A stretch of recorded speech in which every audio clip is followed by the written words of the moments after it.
Hello friends, simplified ഫിസിക്സിൻ്റെ മറ്റൊരു YouTube വീഡിയോയിലേക്ക് ഏവർക്കും സ്വാഗതം. അപ്പോൾ ഇത്രയും നാൾ നമ്മൾ ഇലക്ട്രോസ്റ്റാറ്റിക്സിൻ്റെയും മാഗ്നറ്റോസ്റ്റാറ്റിക്സിൻ്റെയും പാർട്ട് 1 ഒക്കെയാണ് നമ്മൾ കണ്ടത്. അപ്പോൾ അതിൽ നമ്മളിന്ന് പാർട്ട് 2 ചെയ്യാൻ വിചാരിച്ചിരിക്കുകയാണ്.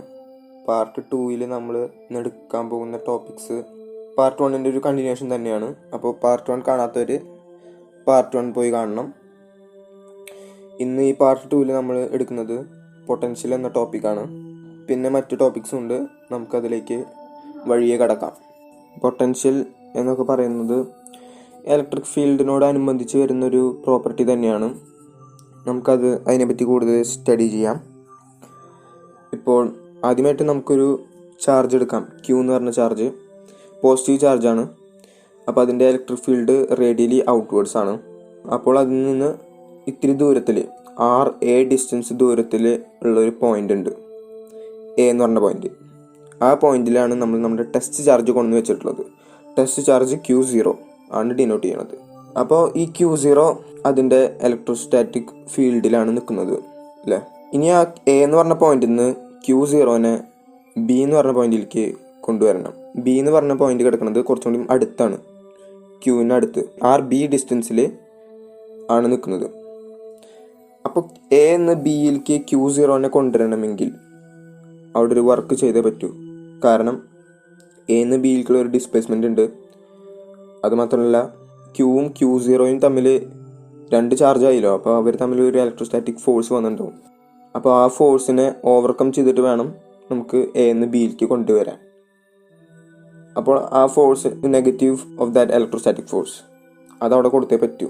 അപ്പോൾ ആ ഫോഴ്സ് കൊടുത്തിട്ട് ഇത്ര ഡിസ്പ്ലേസ്മെൻറ്റ് ചെയ്യുക, A to B ഡിസ്പ്ലേസ്മെൻറ്റ് ചെയ്യുക എന്ന് പറഞ്ഞാൽ അവിടെ ഒരു വർക്ക് ഡൺ നടന്നു കഴിഞ്ഞു. അപ്പോൾ ആ വർക്ക് ഡൺ എന്ന് പറയുന്നത് ചേഞ്ച് ഇൻ പൊട്ടൻഷ്യൽ എനർജിയാണ്. ചാർജിൻ്റെ കേസിൽ പൊട്ടൻഷ്യൽ എനർജിയിലാണ് മാറ്റം വരുന്നത്. അപ്പോൾ final minus initial UB minus UA. U എന്നാണ് നമ്മൾ പൊട്ടൻഷ്യൽ എനർജിനെ ഡിനോട്ട് ചെയ്യുന്നത്. UB minus UA, that is ΔU is the work done. Okay, അപ്പോൾ വർക്ക് ഡൺ നമുക്ക് സ്മോൾ എലിമെൻ്റ് ആദ്യം കൺസിഡർ ചെയ്യാം. A to B എന്ന് പറഞ്ഞ ആ ഡിസ്റ്റൻസിൽ DL എന്ന് പറഞ്ഞൊരു സ്മോൾ ഡിസ്പ്ലേസ്മെൻറ്റ് എലമെൻ്റ് എടുത്തു എന്ന് വിചാരിക്കും. അപ്പോൾ ആ ഡിസ്പ്ലേസ്മെൻറ്റ് എലമെൻറ്റിലൂടെ ഫോഴ്സ് കൊടുത്ത് വർക്ക് ചെയ്യുവാൻ ഉള്ള ആ work DW is equal to F.dl അല്ലേ. നമുക്കറിയാം വർക്കിൻ്റെ ഫോർമുലയാണ് F.dl. ദെയർഫോർ ടോട്ടൽ വർക്ക്, അപ്പോൾ A to B ഉള്ള ടോട്ടൽ വർക്ക് കാണാൻ W is equal to integral A to B dW is equal to integral A to B F.dl. ഇതിൽ നമ്മൾ ശ്രദ്ധിക്കേണ്ട ഒരു കാര്യമുണ്ട്, ഇതിൽ ഫോഴ്സ് നെഗറ്റീവാണ്. അതെന്താ കാരണം എന്ന് വെച്ചാൽ ഇലക്ട്രോസ്റ്റാറ്റിക് ഫോഴ്സിനോട് എതിരായിട്ടാണ് നമ്മൾ ചെയ്യുന്നത് കൊണ്ട് അതിൻ്റെ സൈൻ നെഗറ്റീവ് നമ്മൾ ഇട്ടേ പറ്റൂ. അപ്പോൾ ഒന്നുകൂടി ഡിഫൈൻ ചെയ്ത് എഴുതിയാൽ W or ΔU is equal to integral A to B minus F.dl. Okay, ഇനി നമുക്ക് അതിൻ്റെ വാല്യൂസ് ഓരോന്നോരോന്നായിട്ട് സബ്സ്റ്റിറ്റ്യൂട്ട് ചെയ്യാം. ഫോഴ്സ് ഇലക്ട്രോസ്റ്റാറ്റിക് ഫോഴ്സാണ്. ഫോർമുല നമുക്കറിയാം, ഫസ്റ്റ് പാർട്ട് 1 നമ്മൾ കണ്ടതാണ്. Coulombic force 1/4πε0 Q into Q0 divide by R² R cap. ഇപ്പോൾ R ക്യാപ്പിൻ്റെ ഡയറക്ഷനിലാണ്. അപ്പോൾ നമുക്ക് ഒരു സിംപ്ലിസിറ്റിക്ക് വേണ്ടിയിട്ട് 1/4πε0നെ K എന്ന് എഴുതാം. ഓക്കെ, അപ്പോൾ force is equal to minus, നമ്മൾ മൈനസ് ചാർജ് കൊടുത്ത് ഓപ്പോസിറ്റ് ആയതുകൊണ്ട്, so minus K into Q into Q0 divided by R² R cap. അപ്പോൾ അതാണ് ഫോഴ്സ്. ഇനി ഡിസ്പ്ലേസ്മെൻറ്റ് വെക്ടർ DL. അപ്പോൾ അതിന് സ്പെരിക്കൽ പോളാർ കോർഡിനേറ്റ്സിൽ എഴുതുമ്പോൾ അതിന് 3 കമ്പോണൻസ് ഉണ്ട്.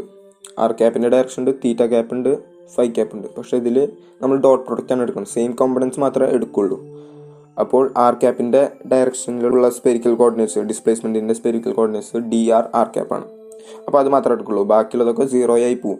Vector DL equal to DR R cap. അപ്പോൾ നമുക്കിതൊക്കെ ഒന്ന് സബ്സ്റ്റിറ്റ്യൂട്ട് ചെയ്യാം. ΔU is equal to integral A to B minus KQ into Q0 divide by R² R cap dot DR R cap. അപ്പോൾ ഇതിൽ R ക്യാപ്പും പോയി dot product ചെയ്യുമ്പോൾ എന്നിട്ട് ബാക്കി നിൽക്കുന്നത് integral A to B minus K into Q into Q0 DR divide by R². അപ്പോൾ നമുക്ക് ഇൻ്റഗ്രലിനെ കറക്റ്റായിട്ടൊന്ന് define ചെയ്യാം. കെനും ക്യൂവിനെയൊക്കെ ഒന്ന് ഇപ്പുറത്തേക്ക് എടുക്കാം. That is ΔU is equal to minus K into Q into Q0 into integral A to B DR by R². Change in potential എനർജിയുടെ ഇക്വേഷനായിട്ടാണ് ഇപ്പോൾ ഇവിടെ നിൽക്കുന്നത്. ഇനിയിപ്പോൾ ആ ഇക്വേഷനിലേക്കൊന്ന് നോക്കിയാൽ നമുക്ക് മനസ്സിലാവും, ആ Q0ന് അതിൻ്റേതായ ഒരു വാല്യൂ ഉണ്ടല്ലോ. ടെസ്റ്റ് ചാർജ് നമ്മൾ കൊടുക്കുമ്പോൾ അത് ഇത്തിരി വാല്യൂ ഉള്ളതാവുമല്ലോ. അപ്പോൾ അതിൻ്റെ ആ ഡിപ്പെൻഡൻസി ആ ഇക്വേഷനിൽ എടുക്കുന്നുണ്ട്. അപ്പോൾ ആ ഡിപ്പെൻഡൻസി കളയാൻ വേണ്ടിയിട്ട് നമ്മൾ ഡെൽറ്റ യുനെ Q0 കൊണ്ട് ഡിവൈഡ് ചെയ്യും. അങ്ങനെ ചെയ്യുമ്പോൾ ഇക്വേഷനിൽ Q0ൻ്റെ ഡിപ്പെൻഡൻസി പോവുകയാണ് ചെയ്യുന്നത്. അങ്ങനെ ചെയ്യുമ്പോൾ ഉണ്ടാകുന്ന ക്വാണ്ടിറ്റിയാണ് ചേഞ്ച് ഇൻ പൊട്ടൻഷ്യൽ. അപ്പോൾ ചേഞ്ച് ഇൻ പൊട്ടൻഷ്യലിനെ ഡിനോട്ട് ചെയ്യുന്ന ലെറ്റർ ഡെൽറ്റ വി എന്നാണ്. വി ആണ് പൊട്ടൻഷ്യലിന് നമ്മൾ ഡിനോട്ട് ചെയ്യുന്ന പുതിയ ലെറ്റർ. അങ്ങനെ നമുക്കൊരു പുതിയ ക്വാണ്ടിറ്റി കിട്ടാണ്. സോ അതിൻ്റെ ഇക്വേഷനിലേക്ക് വീണ്ടും കിടക്കാം. Change in potential energy divide by Q0 is equal to change in potential. അപ്പോൾ delta V is equal to minus K into Q into integral A to B D R by R square. Q0 പോയി divide ചെയ്തപ്പോൾ. Okay, അപ്പോൾ നമുക്ക് ആ integration ചെയ്യാം. Limit ഇട്ട് കൊടുക്കാം. Delta V is equal to K into Q into 1 by R B minus 1 by R A. അപ്പോൾ ഈ change in potential delta V that is V B minus V A അല്ലേ. അപ്പോൾ നമ്മൾ നേരത്തെ U B minus U A പറഞ്ഞത് അത് ഇങ്ങനെ ചെയ്തപ്പോൾ ഡിവൈഡ് ബൈ Q0 ചെയ്തപ്പോൾ നമുക്ക് കിട്ടുന്നത് ചേഞ്ച് ഇൻ പൊട്ടൻഷ്യലാണ്. V B minus V A is equal to അങ്ങോട്ട് സ്പ്ലിറ്റ് ചെയ്ത് കൊടുക്കാം. K Q divide by R B minus K Q divide by R A. ഇനി നമ്മൾ എടുത്തിരിക്കുന്ന പോയിന്റ് ഇത്തിരി അടുത്തുള്ള പോയിന്റ് ആണല്ലേ. എ എന്ന് പറഞ്ഞ പോയിന്റ് ഇത്തിരി അടുത്താണ്. എയും ബിയും അടുത്തുള്ള പോയിന്റ്സ് ആണ്. അപ്പോൾ എനെ നമ്മൾ നല്ലോണം ദൂരത്തേക്ക് കൊണ്ടുപോയി വിചാരിക്കും. For example infinity. അപ്പോൾ ആർ എ എന്ന് പറയുന്ന ഡിസ്റ്റൻസ് ഇൻഫിനിറ്റി ആയി. അങ്ങനെയാണെങ്കിൽ V B minus V A എന്ന് പറയുമ്പോൾ അതിൽ K Q divide by R B minus K Q divide by R എയിൽ ആർ എ ഇൻഫിനിറ്റി ആവുന്നു. ആർ എ ഇൻഫിനിറ്റി ആയ K Q divide by R എന്ന് പറഞ്ഞാൽ ഫുൾ സംഭവം 0 ആയി പോയി. That is V B minus V എന്ന് പറയുമ്പോൾ V B minus V infinity is equal to K Q divide by R B മാത്രമേ ഉള്ളൂ. അപ്പോൾ ചുരുക്കത്തിൽ പറയുകയാണെങ്കിൽ വി എൻ്റെ പൊട്ടൻഷ്യൽ 0 ആയി കഴിഞ്ഞു. അപ്പോൾ ഇപ്പോൾ നമുക്ക് വി ബി മാത്രം കിട്ടി. അപ്പോൾ ഇതിൽ നിന്ന് നമുക്ക് ഡിഫൈൻ ചെയ്തത് എന്താണ്? നമുക്ക് ഒരു പോയിന്റിൻ്റെ പൊട്ടൻഷ്യൽ പറയാൻ പറ്റും. That is V B is equal to K Q divide by R B. ശരിക്കും പറഞ്ഞാൽ ഇത് ഒരു പോയിന്റിലെ പൊട്ടൻഷ്യൽ അല്ല, ഇത് ഒരു പോയിന്റിലെ പൊട്ടൻഷ്യൽ ഡിഫറൻസ് ആണ് വെൻ കമ്പയർ ടു ഇൻഫിനിറ്റി. അപ്പോൾ ഇപ്പോഴും നമ്മൾ ഒരു പോയിന്റിലെ പൊട്ടൻഷ്യലിൻ്റെ ഫോർമുല പറയുമ്പോൾ നമ്മൾ പറയുന്നത് ഒരു പൊട്ടൻഷ്യൽ ഡിഫറൻസ് തന്നെയാണ്. അത് ആരായിട്ട് കമ്പയർ ചെയ്യുമ്പോൾ ഇൻഫിനിറ്റിയിലുള്ള ഒരു പോയിന്റായിട്ട് കമ്പയർ ചെയ്യുമ്പോൾ ഉണ്ടാകുന്ന പൊട്ടൻഷ്യൽ ഡിഫറൻസിനെയാണ് പൊട്ടൻഷ്യൽ അറ്റ് എ പോയിന്റ് എന്ന് പറയുന്നത്. ഇനി നമുക്ക് മറ്റൊരു ഫോമിലേക്ക് പോവാം. നമ്മൾ delta U divide by Q0 is equal to delta V എന്ന് പറഞ്ഞിട്ടൊരു പോർഷൻ കണ്ടുല്ലേ. അപ്പോൾ ഇതിന് നമുക്ക് ജസ്റ്റ് വേറൊരു റെപ്രസെൻറ്റേഷനിലേക്ക് പോവാം. നമുക്ക് പൊട്ടൻഷ്യലിന് വേറൊരു ഇക്വേഷനും കിട്ടും ഇലക്ട്രിക് ഫീൽഡിൻ്റെ ടേംസിൽ. അതിലേക്ക് പോവാം. Delta U divide by Q0 is equal to delta V ആണല്ലേ. അപ്പോൾ ഡെൽറ്റ യുവിന് നമ്മൾ പറഞ്ഞിട്ടുണ്ടായിരുന്നു വർക്ക് ഡൺ ആണ്. അപ്പോൾ delta U is equal to integral A to B minus F dot D L അല്ലേ. അതിനെ ഡിവൈഡ് ബൈ Q0 ചെയ്താൽ ഡെൽറ്റ വി കിട്ടും, പൊട്ടൻഷ്യൽ ചേഞ്ച് ഇൻ പൊട്ടൻഷ്യൽ. അപ്പോൾ minus F divide by Q0 ഇത് നമ്മൾ ഇലക്ട്രോസ്റ്റാറ്റിക്സ് പാർട്ട് 1 നമ്മൾ കണ്ടതാണ്. ഇലക്ട്രിക് ഫീൽഡിൻ്റെ ഇക്വേഷനാണ്. സോ ഇത് ബേസിക്കലി എന്തായി മാറിയിരിക്കുകയാണ്? Delta V is equal to integral A to B minus vector E dot D L. അപ്പോൾ നമുക്കിത് പൊട്ടൻഷ്യലിനെ ഇലക്ട്രിക് ഫീൽഡിൻ്റെ ടേംസിലേക്ക് ആക്കാണ് ഇപ്പോൾ നമ്മൾ ചെയ്തിരിക്കുന്നത്. ഇതിനൊക്കെ അതിൻ്റേതായ ഓരോ ഗുണങ്ങളുണ്ട്. കാരണം നമ്മുടെ യൂസേജ് എങ്ങനെ വരിക എന്ന് പറയാൻ പറ്റില്ല. നമുക്ക് എന്താണ് നമുക്ക് തന്നിരിക്കുന്ന ഇൻഫോർമേഷൻ അത് നമുക്കറിയില്ല. ഉള്ള ഇൻഫോർമേഷൻ ഇലക്ട്രിക് ഫീൽഡിൻ്റെ ആണെങ്കിൽ നമുക്ക് ഈ ഇക്വേഷൻ ഉപയോഗിക്കേണ്ടി വരും. പൊട്ടൻഷ്യൽ എനർജിയുടെ ഒരു ചേഞ്ച് അല്ലെങ്കിൽ അങ്ങനെ എന്തെങ്കിലും ആണ് തന്നിരിക്കുന്നതെങ്കിൽ മറ്റേ ഇക്വേഷൻ ഉപയോഗിക്കേണ്ടി വരും. പൊട്ടൻഷ്യൽ എനർജി ഒരു സ്കേലാർ ക്വാണ്ടിറ്റിയാണ്, ജൂൾസിലാണ് നമ്മൾ പറയുക അല്ലേ. അതുപോലെ തന്നെ ചാർജും ഒരു സ്കേലാർ തന്നെയാണ്, കൂളംസിലാണ് പറയുക. അപ്പോൾ ഡെൽറ്റ വി അല്ലെങ്കിൽ potential change in potential energy divide by charge ആണ് അല്ലേ. അപ്പോൾ ജൂൾസ് പെർ കൂളം ആണ് അതിൻ്റെ യൂണിറ്റ്സ്. അപ്പോൾ ജൂൾസ് പെർ കൂളമ്പിനെ നമ്മൾ വിളിക്കുന്ന മറ്റൊരു പേരാണ് വോൾട്സ്. ദാറ്റ് ഈസ് പൊട്ടൻഷ്യലിൻ്റെ യൂണിറ്റ് വോൾട്ടിലാണ് നമ്മൾ പറയുക. പൊട്ടൻഷ്യൽ ഒരു സ്കേലാർ ക്വാണ്ടിറ്റിയാണ്. അഗെയിൻ അതിന് ഡയറക്ഷൻ ഇല്ല, ജസ്റ്റ് മാഗ്നിറ്റ്യൂഡിന് മാത്രമേ ഡിപ്പെൻഡ് ചെയ്യുള്ളൂ. പൊട്ടൻഷ്യൽ ഡിപ്പെൻഡ് ചെയ്യുന്ന കേസുകൾ എന്ന് പറയുന്നത് ആകെ നമ്മുടെ ഇലക്ട്രിക് ഫീൽഡ് ഉണ്ടാക്കുന്ന ചാർജ് അതിനും പിന്നെ അതിൻ്റെ ഡിസ്റ്റൻസ് ആർ, ഈ രണ്ട് കാര്യത്തിൽ മാത്രമാണ് പൊട്ടൻഷ്യൽ ഡിപ്പെൻഡ് ചെയ്ത് നിൽക്കുന്നത്.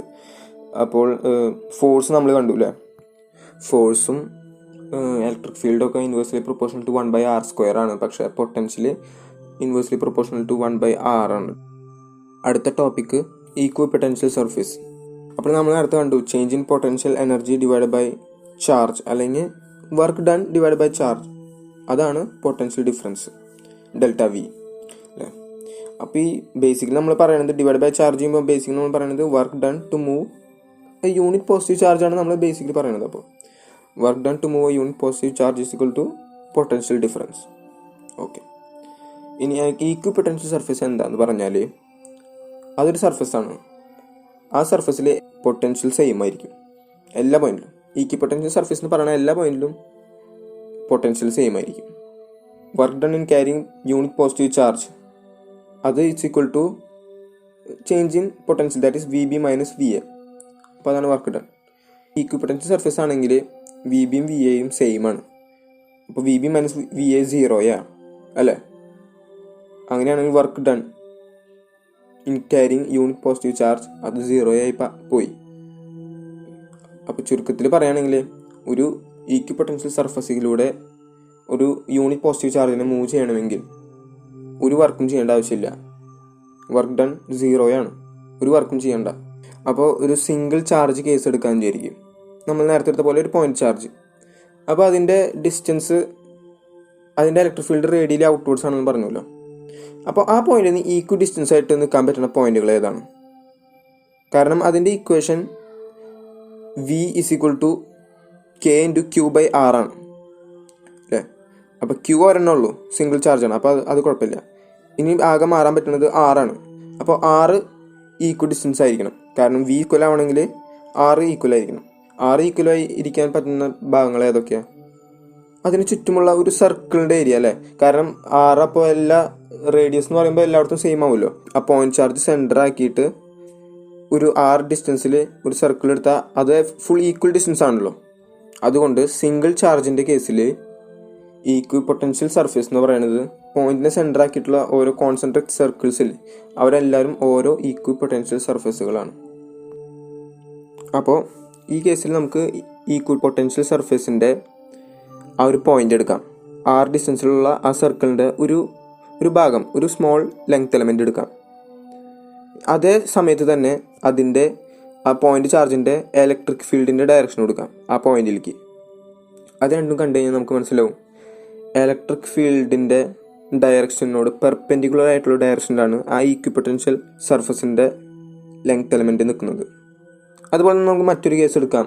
ഒരു സിമ്പിൾ യൂണിഫോം ഇലക്ട്രിക് ഫീൽഡിലെ ഈക്വി പൊട്ടൻഷ്യൽ സർഫസ് എന്ന് പറയുന്നത് അതിനോട് പെർപെൻഡിക്കുലറായി നിൽക്കുന്ന ഒരു സർഫസാണ്. ഇനി ഈക്വേഷൻ വൈസ് നോക്കുകയാണെങ്കിൽ work done in moving a unit positive charge അതാണ് ചേഞ്ച് ഇൻ പൊട്ടൻഷ്യൽ. അപ്പോൾ ചേഞ്ച് ഇൻ പൊട്ടൻഷ്യൽ നമുക്ക് നേരത്തെ വേറൊരു ഫോർമുല കണ്ടിട്ടുണ്ടായിരുന്നു ഇലക്ട്രിക് ഫീൽഡ് വെച്ചിട്ടുള്ളത് അല്ലേ. Integral A to B minus E dot D L അല്ലേ. അപ്പോൾ നമ്മളിപ്പോൾ ജസ്റ്റ് ഒരു സ്മോൾ ലെങ്ത് എലമെൻറ്റിൻ്റെ കേസ് മാത്രം എടുത്താൽ മതി. ഈക്വി പൊട്ടൻഷ്യൽ സർഫസിലെ ഒരു സ്മോൾ ലെങ്ത് എലമെൻറ്റ് നമ്മൾ എടുക്കാമെന്ന് വിചാരിക്കുക. എന്നിട്ട് അതിലൂടെ ഒരു യൂണിറ്റ് പോസിറ്റീവ് ചാർജ് കടത്തി പോകാമെന്ന് വിചാരിക്കും. അപ്പോൾ നമ്മൾ നേരത്തെ പറഞ്ഞു work done per unit positive charge, work done to move a unit positive charge from point A to point B, അതാണ് ചേഞ്ച് ഇൻ പൊട്ടൻഷ്യൽ എന്ന് പറഞ്ഞത്. പക്ഷേ ഈക്വി പൊട്ടൻഷ്യൽ സർഫസിൻ്റെ കേസിലാണെങ്കിൽ ആ വർക്ക് ഡൺ 0 അപ്പോൾ ഈ വർക്ക് ഡണ്ണിനുള്ള ഫോർമുല നമ്മൾ കുറച്ച് നേരത്തെ നമ്മൾ ഡിറൈവ് ചെയ്ത് വന്നുള്ളൂ. That is integral A to B minus E dot D L. അപ്പോൾ ഇവിടെ നമ്മൾ സ്മോൾ എലമെൻ്റ് ആണ് എടുക്കണത്, സ്മോൾ ലെങ്ത് എലമെൻ്റ് ആണ് എടുക്കണത്. അപ്പോൾ D W is equal to integration നമ്മൾ ചെയ്യണില്ല, എ ടു ബി അല്ല ചെയ്യണം, നമ്മൾ ജസ്റ്റ് സ്മോൾ എലമെൻറ്റിനെയാണ് ചെയ്യണത്. അതുകൊണ്ട് D W is equal to vector E dot D L. അപ്പോൾ ഈ ഡോട്ട് പ്രോഡക്റ്റ് നമുക്ക് കോസിൻ്റെ ഫോമിൽ എഴുതാം അല്ലേ. അപ്പോൾ E into D L into cos theta എന്ന് എഴുതാം. അപ്പോൾ ഈ കേസിൽ ഇലക്ട്രിക് ഫീൽഡ് ഒരിക്കലും 0 ആവില്ല, ലെങ്ത് എലമെൻറ്റ് 0 അല്ല. അപ്പോൾ പിന്നെ കോസ് തീറ്റയാണ് ഇനി 0 ആവാൻ ചാൻസ് ഉള്ളൂ, കാരണം ടോട്ടൽ വർക്ക് ഡൺ 0 ആവണം. അപ്പോൾ കോസ് തീറ്റ 0 ആവണമെങ്കിൽ തീറ്റ ഷുഡ് ബി 90. ചുരുക്കി പറഞ്ഞാൽ ഇലക്ട്രിക് ഫീൽഡ് ഈ perpendicular to d l. Generally പറയുകയാണെങ്കിൽ എനി ചാർജ് കോൺഫിഗറേഷൻ ഉണ്ടെങ്കിലും ഒരു പോയിന്റിലുള്ള ഈക്വി പൊട്ടൻഷ്യൽ സർഫേസ് എന്ന് പറയുന്നത് എപ്പോഴും ഇലക്ട്രിക് ഫീൽഡിനോട് നോർമലായിട്ടേ നിൽക്കുള്ളൂ. അതൊരു ഈക്വി പൊട്ടൻഷ്യൽ സർഫേസിൻ്റെ ഒരു പ്രോപ്പർട്ടിയാണ്. അപ്പോൾ 2 പോയിന്റ് എയും ബിയും അവിടുത്തെ പൊട്ടൻഷ്യൽ എന്ന് പറയുമ്പോൾ വി എയും വി ബി ആണ് റെസ്പെക്റ്റീവ്ലി. അപ്പോൾ അവർ നമ്മൾ പൊട്ടൻഷ്യൽ ഡിഫറൻസ് എന്ന് പറയുന്നത് V B minus V A എന്നുള്ളത് is equal to integral A to B minus E dot D L ആണ് നമുക്കറിയാം. അപ്പോൾ നമ്മൾ ഫുൾ കേസ് എടുക്കാണ്ട് ജസ്റ്റ് ഒരു സ്മോൾ ലെങ്ത് എലമെൻറ്റിൻ്റെ ഒന്ന് എടുക്കുകയാണ്, ഡി എൽ എലമെൻറ്റിൻ്റെ. അപ്പോൾ അവിടുത്തെ change in potential D V is equal to minus E dot D L. ഇനി ഡി വിനെ നമുക്ക് സ്പെരിക്കൽ പോളാർ കോർഡിനേറ്റ്സിൽ എഴുതാണെങ്കിൽ ഡോ വി ബൈ ഡോ R into D R plus doh V by doh theta into d theta plus doh V by doh phi d phi എന്ന് നമുക്ക് എഴുതാവുന്നതാണ് സാധാ പ്രിൻസിപ്പിൾസ് ഉപയോഗിച്ചിട്ട്. അപ്പോൾ ഇതിനെ തന്നെ നമുക്ക് ഒരു ഡോട്ട് പ്രൊഡക്റ്റ് ആയിട്ട് എഴുതാം അല്ലേ. അപ്പോൾ ഇതിന് മറ്റൊരു ഫോമിൽ എഴുതുകയാണെങ്കിൽ del V dot D l എന്നും നമുക്കിതിനെ എഴുതാം. അത് നമ്മൾ നമ്മുടെ നേരത്തെ ഇക്വേഷനിൽ കൊണ്ടുവരുന്നു. D V is equal to del V dot D l that is equal to minus E dot D L അല്ലേ. അപ്പോൾ അതിൽ രണ്ടും ഡി എൽ ക്യാൻസൽ ചെയ്ത് പോയി. എന്നിട്ട് മൈനസിനെ നമുക്ക് ഇപ്പുറത്തേക്ക് കൊണ്ടുവരാം. That is electric field E is equal to minus del V. അപ്പോൾ ചുരുക്കം പറഞ്ഞാൽ നമുക്ക് electric field is the negative gradient of potential എന്നാണ് നമ്മളിവിടെ പ്രൂവ് ചെയ്തിരിക്കുന്നത്.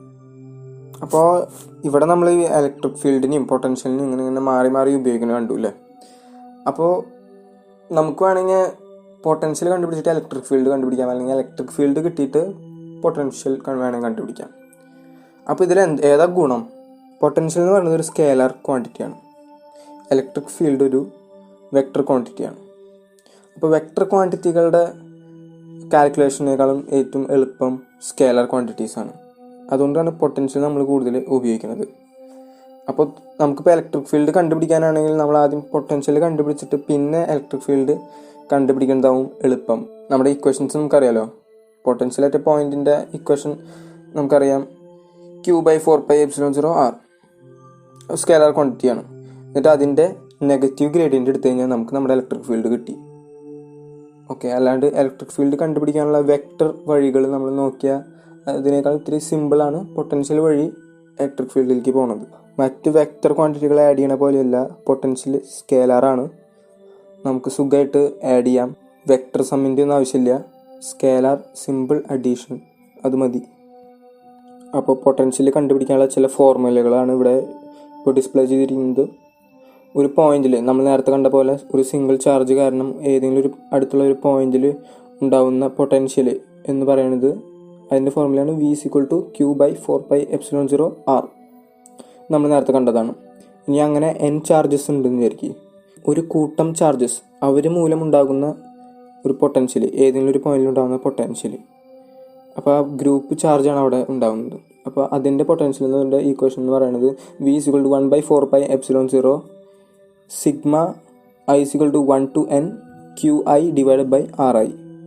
സിമ്പിൾ, ശരിക്കും പറഞ്ഞത് അഡീഷനാണ് സംഭവം. ഓരോന്നിൻ്റെയും ആഡ് ചെയ്ത് പോയാൽ മതി. സ്കേലാർ ആയതുകൊണ്ട് നമ്മൾ ജസ്റ്റ് ആഡ് ചെയ്താൽ മതി. സ്കേലാർ അഡീഷനാണ്. ഇനി ഇലക്ട്രിക് ഡൈപോള്, നമ്മൾ നേരത്തെ സിംഗിൾ ചാർജ് കണ്ട പോലെ അവിടെ ഒരു ഇലക്ട്രിക് ഡൈപോൾ ആണെങ്കിൽ അതിൻ്റെ ഇക്വേഷനിൽ ചെറിയ മാറ്റങ്ങൾ വരുത്തുന്നുണ്ട്. അതിൻ്റെ ഡെറിവേഷനിലേക്ക് നമ്മൾ പോകണില്ല. V is equal to P cos θ divided by 4πε0r² എന്നാണ്. അപ്പോഴും അതൊരു സ്കേലാർ ക്വാണ്ടിറ്റി തന്നെയാണ്. P എന്ന് പറയുന്നത് ഇതിൻ്റെ ഡൈപോൾ മൊമെൻ്റ് ആണ്. നമ്മൾ വെച്ചിരിക്കുന്ന ഡൈപോളില്ലേ അതിൻ്റെ മൊമെൻറ്റ്, ഡൈപോൾ മൊമെൻറ്റിൻ്റെ ഇക്വേഷൻ നമുക്കറിയാം. P is equal to Q into 2A. 2A എന്ന് പറയുന്നതാണ് അവർ തമ്മിലുള്ള ആ രണ്ട് ചാർജസ് തമ്മിലുള്ള, ഡൈപോളിൽ എന്ന് പറഞ്ഞാൽ രണ്ട് ചാർജാണ്, അവർ തമ്മിലുള്ള ഡിസ്റ്റൻസ്.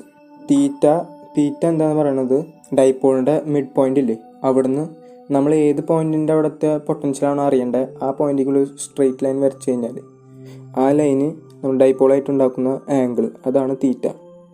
6 ഡിസ്റ്റൻസാണ്. അപ്പോൾ V is equal to P cos θ divided by 4πε0r². ഇതാണ് ഇലക്ട്രിക് പൊട്ടൻഷ്യലിൻ്റെ സാധാരണ യൂസ് ചെയ്യുന്ന 3 ഇക്വേഷൻസ്. മറ്റൊരു കാര്യം പറയാനുള്ളത്, ഒരു കണ്ടക്ടറിൻ്റെ ഇലക്ട്രിക് ഫീൽഡ് ഫുള്ള് അതിൻ്റെ സർഫസിലാണ് ഇരിക്കുക, അതിൻ്റെ ഉള്ളിൽ ഇലക്ട്രിക് ഫീൽഡ് 0 ആയിരിക്കും. കണ്ടക്ടറിൻ്റെ ഉള്ളിൽ എപ്പോഴും ഇലക്ട്രിക് ഫീൽഡ് 0 ആണ്, അതൊരു സർഫസിൽ മാത്രമേ കാണുള്ളൂ. അപ്പോൾ അങ്ങനെയുള്ള സ്ഥിതിക്ക് അവിടെ പൊട്ടൻഷ്യൽ കോൺസ്റ്റൻ്റ് ആയിരിക്കും, കാരണം അതൊരു ഇക്വിപൊട്ടൻഷ്യൽ സർഫസ് ആണ്. കാരണം മറ്റൊന്നല്ല, ഇലക്ട്രിക് ഫീൽഡ് 0 ആണ്. അപ്പോൾ പിന്നെ നമുക്ക് ഒരു ഫോഴ്സിനുമെതിരെ നമുക്ക് വർക്ക് ചെയ്യേണ്ട ആവശ്യമില്ല. അപ്പോൾ കണ്ടക്ടറിൻ്റെ ഉള്ളിൽ എന്തെങ്കിലും ഒരു ചാർജ് നീക്കണമെങ്കിൽ നമുക്ക് ഒരു വർക്കും ചെയ്യേണ്ട ആവശ്യമില്ല, അവിടെ നമുക്ക് എതിർക്കാൻ വേറെ ഫോഴ്സൊന്നുമില്ല. അപ്പോൾ നമുക്ക് മറ്റൊരു ഫോം പഠിക്കാൻ പോവാം. പോയ്സൺസ് ഇക്വേഷൻ എന്താണെന്ന് നമുക്ക് ഇനി അടുത്ത് നോക്കാം. നമ്മുടെ ഗോസസ് ലോ എല്ലാവർക്കും ഓർമ്മയില്ലേ, surface integral E.dA is equal to Q enclosed divided by ε0. അപ്പോൾ അതിൻ്റെ ഒരു ഡിഫറൻഷ്യൽ ഫോമാണ് del.E. അത് നമ്മൾ സിമ്പിളായിട്ട് സർഫസ് ഇൻ്റഗ്രലിനെ വോളിയം ഇൻ്റഗ്രൽ ആക്കിയാൽ മതി. പിന്നെ നമ്മൾ ക്യൂ എൻക്ലോസ്ഡിനെ ടോട്ടലി ഒരു വോളിയം ചാർജിൻ്റെ ഇക്വേഷനിൽ എഴുതിയാൽ മതി. അങ്ങനെ ചെയ്ത് കിട്ടുന്നതാണ് differential form of Gauss's law. അത് വരുന്നത് del dot E, del dot vector E is equal to rho by epsilon 0 എന്നാണ്. അപ്പോൾ റോ എന്ന് പറയുന്നത് വോളിയം ചാർജ് ഡെൻസിറ്റിയാണ് കേട്ടോ. അപ്പോൾ അതാണ് നമ്മുടെ ഗോസസ് ലോ. അവിടെ നിന്നാണ് നമ്മൾ പോയ്സൺസ് ഇക്വേഷനിലേക്ക് കടക്കുന്നത്. അപ്പോൾ നമ്മൾ കുറച്ച് നേരത്തെ പഠിച്ചു electric field E is equal to minus gradient of V. പൊട്ടൻഷ്യലിൻ്റെ നെഗറ്റീവ് ഗ്രേഡിയൻ്റ് ആണ് ഇലക്ട്രിക് ഫീൽഡ്. അത് നമ്മൾ നേരെ ഇലക്ട്രിക് ഫീൽഡിൻ്റെ ഇവിടേക്ക് ഡെൽ ഡോട്ട് ഇയിലേക്ക് ആ ഇൻ്റെ വാല്യൂ സബ്സ്റ്റിറ്റ്യൂട്ട് ചെയ്യാം. അപ്പോൾ del dot minus grad V is equal to rho by epsilon 0. ഡെല്ലിന് 2 സ്ക്വയർ ആയിട്ട് അതുകൊണ്ട് minus del square V is equal to rho by epsilon 0. Minus കളയുകയാണെങ്കിൽ del square V is equal to minus rho by epsilon 0. അപ്പോൾ ഇതാണ് സാധാരണ Poisson's equations എന്ന് പറയുന്നത്. Del square V is equal to minus rho by epsilon 0. ഇതാണ് poisons equation. ഇനി ഇതേ കേസിൽ ചാർജ് ഡെൻസിറ്റി 0 ആണെന്ന് വിചാരിക്കുക. വോളിയം ചാർജ് ഡെൻസിറ്റി 0 ആണെങ്കിൽ del square V is equal to 0. ഈ ഇക്വേഷനാണ് ലാപ്ലേസ് ഇക്വേഷൻ എന്ന് പറയുന്നത്. അപ്പോൾ ചുരുക്കം പറഞ്ഞാൽ പോയ്സൺസ് ഇക്വേഷൻ എന്താണെന്ന് വെച്ചാൽ നമ്മൾ പൊട്ടൻഷ്യലിൻ്റെ ലാപ്ലേസിയൻ എടുത്തു കഴിഞ്ഞാൽ അത് വോളിയം ചാർജ് ഡെൻസിറ്റിയുടെയും ആബ്സൊല്യൂട്ട് പെർമിറ്റിവിറ്റി എപ്സിലോൺ 0യുടെയും റേഷ്യോ ആയിരിക്കും. അല്ല അവിടെ ചാർജ് ഡെൻസിറ്റി 0 ആണ്, അങ്ങനെയാണെങ്കിൽ അതിൻ്റെ ലാപ്ലേഷ്യൻ പൊട്ടൻഷ്യലിൻ്റെ ലാപ്ലേഷ്യൻ 0 ആയിരിക്കും. അതാണ് ഈ 2 ഇക്വേഷനും നമ്മളോട് പറയുന്നത്. ഈ പൊട്ടൻഷ്യൽ ഡിഫറൻസിൻ്റെ ഒരു സിമ്പിൾ ആപ്ലിക്കേഷൻ നമ്മൾ ECG എന്ന് കേട്ടിട്ടുണ്ടാവില്ലേ, ഇലക്ട്രോ കാർഡിയോഗ്രാഫ്. അതുപോലെ തന്നെ EEG എന്ന് പറഞ്ഞ പരിപാടിയുണ്ട്, ഇലക്ട്രോ എൻസെഫലോഗ്രാഫ്. അപ്പോൾ ഇവരുടെ ബേസിക് പ്രിൻസിപ്പിൾ എന്ന് പറയുന്നത് ഈ ചേഞ്ചിങ് പൊട്ടൻഷ്യൽ എനർജി ഡിറ്റക്ട് ചെയ്യാനാണ്. ഇപ്പോൾ ഇലക്ട്രോ കാർഡിയോഗ്രാഫ് എന്ന് പറഞ്ഞാൽ നമുക്കറിയാം കാർഡിയോ എന്ന് പറഞ്ഞാൽ ഹാർട്ടായിട്ട് ബന്ധപ്പെട്ടതാണ്. അതുകൊണ്ട് നമ്മുടെ ഹാർട്ട് ബീറ്റ് എന്ന് പറയുമ്പോൾ മസിൽസിൻ്റെ കോൺട്രാക്ഷനും എക്സ്പാൻഷനും ഒക്കെ നടക്കുന്നത് സിമ്പിൾ പൊട്ടൻഷ്യൽ ഡിഫറൻസിൻ്റെ ചേഞ്ച് കാരണങ്ങളാണ്. അപ്പോൾ ഹ്യൂമൻ ഹാർട്ട് ഓരോ മിടിപ്പിലും ഒരു പൊട്ടൻഷ്യൽ ഡിഫറൻസ് ഡെവലപ്പ് ചെയ്യുന്നുണ്ട്. ഓൾമോസ്റ്റ് 1 മില്ലി വോൾട്ട് ആ റേഞ്ചിലാണ് അതിൻ്റെ പൊട്ടൻഷ്യൽ ഡിഫറൻസ് വരുന്നത്. ആ പൊട്ടൻഷ്യൽ ഡിഫറൻസ് ഡിറ്റക്ട് ചെയ്തിട്ട് ഒരു സ്കെയില് ഒരു ഗ്രാഫ് തരുന്നതാണ് ഇലക്ട്രോ കാർഡിയോഗ്രാഫ്. ഇനി ഇലക്ട്രോ എൻസെഫലോഗ്രാഫ് എന്ന് പറഞ്ഞാൽ എൻസെഫലോ ബ്രെയിനായിട്ട് ബന്ധപ്പെട്ടതാണ്. അപ്പോൾ നമ്മുടെ നെർവ് ഇമ്പൾസസിൽ നമ്മുടെ ബോഡിയിൽ നിന്ന് നെർവ് ഇമ്പൾസസ് പോകുന്നുണ്ടാവും ബ്രെയിനിലേക്ക്, നിരന്തരം പോയിക്കൊണ്ടിരിക്കുന്നുണ്ട്. അപ്പോൾ ആ നെർവ് ഇമ്പൾസസ് പോകുന്നതും ചെറിയ പൊട്ടൻഷ്യൽ ഡിഫറൻസ് ചേഞ്ച് കൊണ്ടാണ്. അപ്പോൾ അതിൻ്റെ റേഞ്ച് ഏകദേശം വരുന്നത് 0.1 മില്ലി വോൾട്ടാണ്. അപ്പോൾ അങ്ങനെയൊക്കെ സെറ്റ് ചെയ്തിട്ട് ഉണ്ടാക്കിയിട്ടുള്ളൊരു ഇൻസ്ട്രുമെൻ്റാണ് ഇലക്ട്രോ എൻസെഫലോഗ്രാഫ്. ഇന്നത്തെ ഈ വീഡിയോയിൽ നമ്മൾ മെയിനായിട്ട് കവർ ചെയ്ത പോർഷൻ എന്ന് പറയുന്നത് പൊട്ടൻഷ്യലിൻ്റെ ഭാഗമാണ്. അപ്പോൾ അതെല്ലാവർക്കും മനസ്സിലായി എന്ന് വിചാരിക്കുന്നു. ഇനിയും ഇതുപോലെ മറ്റ് ടോപ്പിക്സിൻ്റെ വീഡിയോസിനായി സബ്സ്ക്രൈബ് ചെയ്യുക, നിങ്ങളുടെ ഫ്രണ്ട്സിന് ഷെയർ ചെയ്യുക. ഈ മറ്റൊരു വീഡിയോയിൽ മറ്റൊരു ടോപ്പിക്കുമായി കാണുന്നത് വരയ്ക്കും ഗുഡ് ബൈ.